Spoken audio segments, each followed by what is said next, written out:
Roald Dahl, the BFG, the Bloodbottler. Suddenly, a tremendous thumping noise came from outside the cave entrance, and a voice like thunder shouted, "Run! Is you there, Run? I is hearing you jabbling. Who is you jabbling to, Run?" "Look out!" cried the BFG. "It's the Bloodbottler!" But before he had finished speaking, the stone was rolled aside, and a 50-foot giant, more than twice as tall and wide as the BFG, came striding into the cave. He was naked except for a dirty little piece of cloth around his bottom.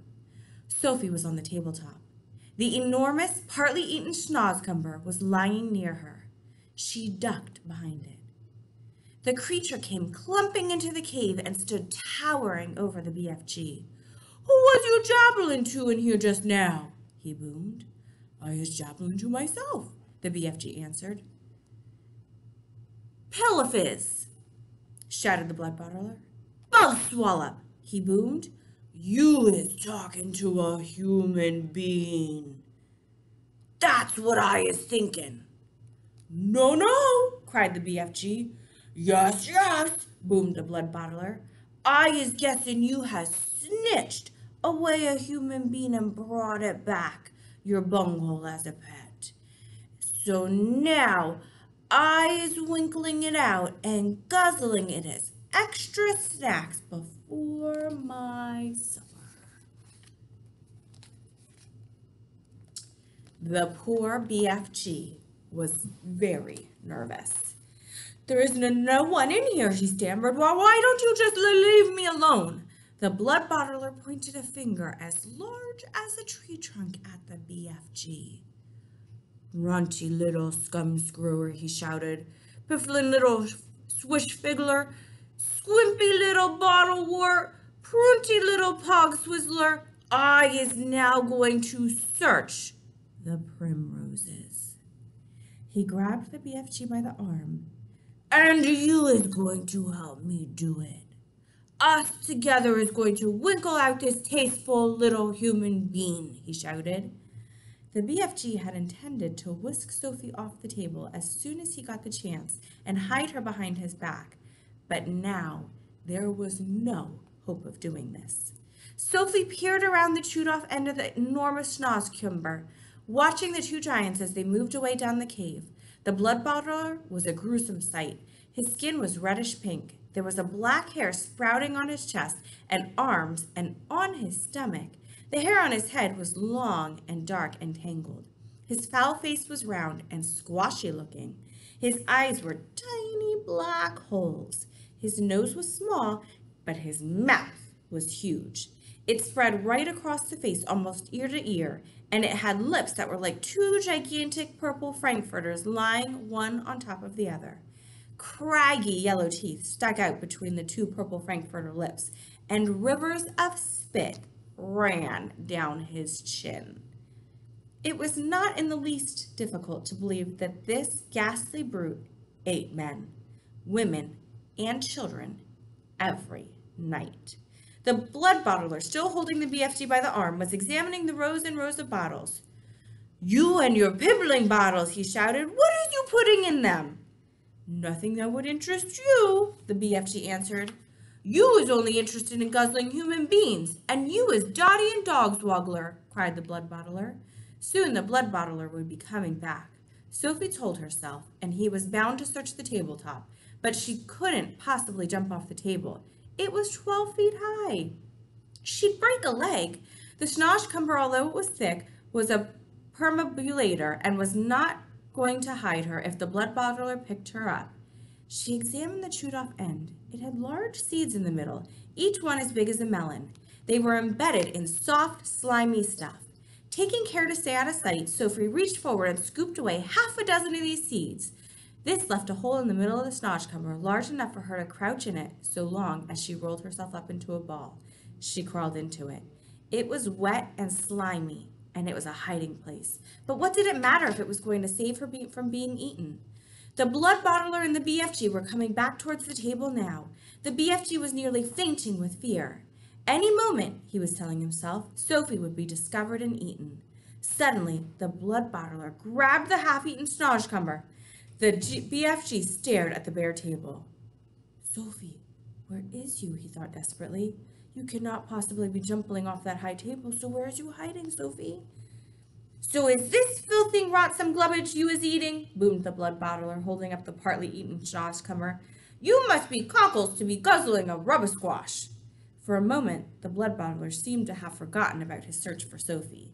The BFG decided to lead him further off the track. This is scrumdiddlyumptious Snodgecumber, he said. I is guzzling it gleefully every night and day. Is you never trying a Snodgecumber, blood bottler? Human beans is juicier, the blood bottler said. You is talking rummy top, the BFG said. Growing braver by the second, he was thinking that if only he could get the blood bottler to take one bite of the repulsive vegetable, the sheer foulness of its flavor would send him bellowing out of the cave. I's happy to let you sample it, the BFG went on. But please, when you see how truly glumptious it is, do not be guzzling the whole thing. Leave me a schnitchet for my supper. The blood bottler stared suspiciously with small piggy eyes at the Snodgecumber. Sophie, crouching inside the chewed-off end, began to tremble all over. You is not switch fiddling me, is you? Said the blood bottler. Never! Cried the BFG passionately. Take a bite. I am positive you will be shouting out, oh, so scrumdiddlyumptious. This wonder veg is. The BFG could see the greedy blood bottler's mouth beginning to water more than ever at the prospect of extra food. Vegetables is good for you, he went on. It is not healthsome always to be eating meaty things. Just this once, the blood bottler said. I is going to taste these rotsome eats of yours, but I is warning you that it is filthsome. I is smashing it over your sludgy little head. He picked up the Snodgecumber. He began raising it on its long journey to his mouth, some 50 feet up in the air. Sophie wanted to scream, don't, but that would have been an even more certain death. Crouching among the slimy seeds, she felt herself being lifted up and up and up. Suddenly there was a crunch as the blood bottler bit a huge chunk off the end. Sophie saw his yellow teeth clamping down a few inches from her head.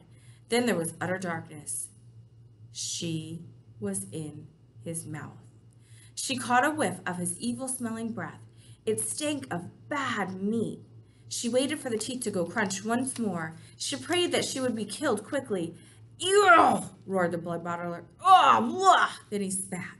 All of the great lumps of Snodgecumber were in his mouth. And Sophie herself went shooting out across the cave. If Sophie had struck the stony wall of the cave, she most certainly would have been killed. Instead, she hit the soft folds of BFG's black coat hanging against the wall. She dropped to the ground, half stunned. She crawled under the hem of the cloak, and there she crouched. You little swine bugler, roared the blood bottler. You little pig swiller. He rushed at the BFG and smashed what was left of the Snodgecumber over his head. Fragments of the filthy vegetables splashed all over the cave. You is not loving it? The BFG asked innocently, rubbing his head. Loving it? Yelled the blood bottler. This is the most disgusterous taste that has ever touched my teeth. You must be buggles to be swallowing slush like that. Every night you could be galloping off happy like a hamburger and gobbling juicy human beans. Eating human beings is wrong and evil, the BFG said. It is guzzly and glumptious, shouted the blood bottler. And tonight I is galloping off to Chile to swallow a few human chili beans. If you wish to know why I choose in Chile, I is not wishing to know anything, the BFG said, very dignified. I is choosing Chile, the blood bottler said, because I is fed up with the taste of Eskimos. It is important that I has plenty of cold meats in the scuddling hot weather, and the next coldest thing to Eskimo is a chili bean. Human beings from Chile is very chilly. Horrible, said the BFG. You ought to be ashamed. Other giants is saying all they want is gallop off to England to guzzle school childers. The blood bottler said, I is very fond indeed of English school childers. They had a nice inky booky flavor. Perhaps I will change my mind and go to England with them. You is disgusting, the BFG said, and you is an insult to the giant peoples, shouted the blood bottler. You is not fit to be a giant. You is squinky little swiddler. You is pibbling little pitsqueak. You is a cream puff nut. With that, the horrible, blood-bottling giant strode out of the cave. The BFG ran to the cave entrance and quickly rolled the stone back into place. "Sophie," he whispered. "Sophie, where's you, Sophie?" Sophie emerged from under the hem of the black cloak. "I'm here," she said. The BFG picked her up and held her tenderly in the palm of his hand. "Oh, I is happy to be finding you all in one lump," he said. "I was in his mouth," Sophie said. "You was what?" cried the BFG. Sophie told him what happened, and there I was telling him to eat the fearsome schnozcumber, and you is all the time inside it, the BFG cried. "Not much fun," Sophie said. "Just look at you, you poor little chidder," he cried. "You is all covered in schnozcumber and giant spit." He set about cleaning her up as best he could. "I is hating those other giants more than ever now," he said. "You know what I should like?" "What?" Sophie said. "I should like to find a way of disappearing them, every single one." "I'd be glad to help you," Sophie said. "Let me see if I can't think up a way of doing it."